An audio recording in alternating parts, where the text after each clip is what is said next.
March 12, 2020. The trading floor at the New York Stock Exchange, normally a cacophony of shouting and controlled chaos, had gone eerily quiet. Not because the traders had left, but because they were stunned into silence. The Fear and Greed Index had plummeted to 12, a number so low it seemed to defy gravity itself. 12, on a scale where 100 represented unbridled euphoria and 0 meant absolute apocalyptic dread. The collective psyche of Wall Street had collapsed into near panic.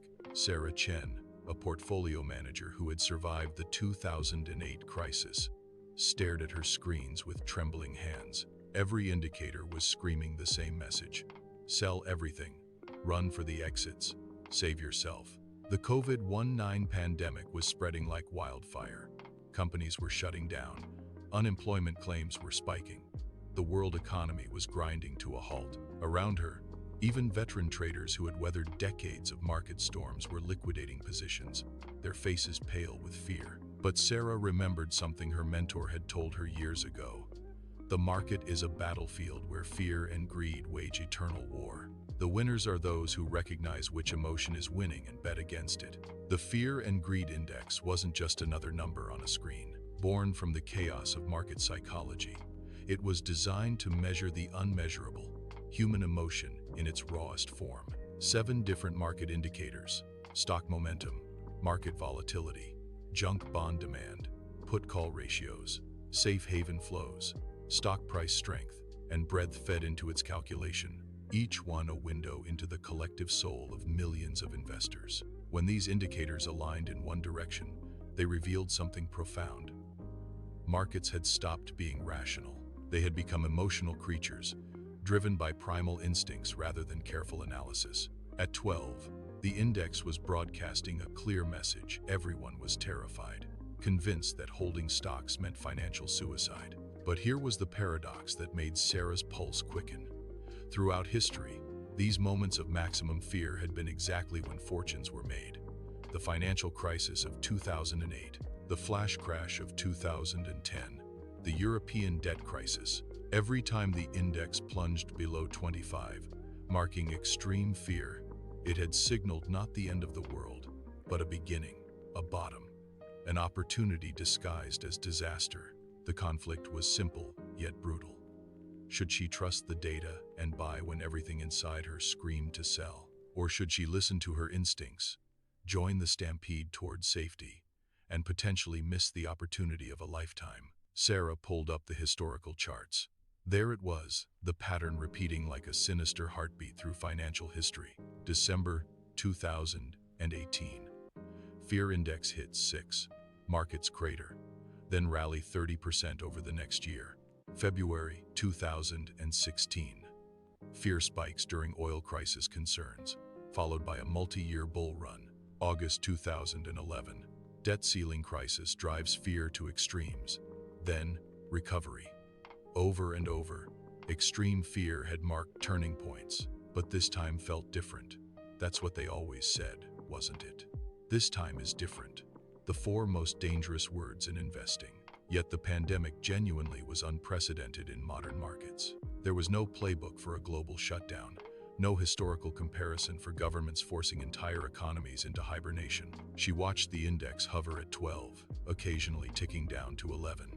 The VIX volatility index was stratospheric. Put options insurance against market declines were trading at premiums that suggested investors expected Armageddon. Junk bonds were being dumped as if they were radioactive. Money was flooding into treasury bonds with such force that yields had collapsed to record lows. Every rational signal said, danger, danger, danger. Every historical pattern said, buy, buy, buy. Sarah's phone buzzed with panicked messages from clients demanding she sell their holdings, lock in losses, move to cash. Her colleagues were doing exactly that, following the crowd into the perceived safety of bonds and money markets. The pressure was immense. If she bought and was wrong, she'd be fired. If she bought and was right, she'd be a hero. On the 23rd of March 2020, with the Fear and Greed Index still languishing in single digits, and the S&P 500 down more than 30% from its February peak, Sarah made her decision. She didn't just hold her positions, she bought more, aggressively. Technology stocks that had been cut in half, financial companies trading below book value, healthcare firms that the market had inexplicably punished despite being essential services. Her hands shook as she entered the orders. This was career-defining, legacy-defining. She was betting everything on a simple thesis, that human fear had overwhelmed rationality, and that the same pendulum that had swung so violently toward panic would eventually swing back toward greed. The next 2 weeks were torture. Markets continued their volatile swings. The fear index remained depressed. Sarah couldn't sleep, couldn't eat, could barely function. Had she been wrong? Had she committed professional suicide by defying the wisdom of crowds? Then, slowly at first, something shifted. April arrived.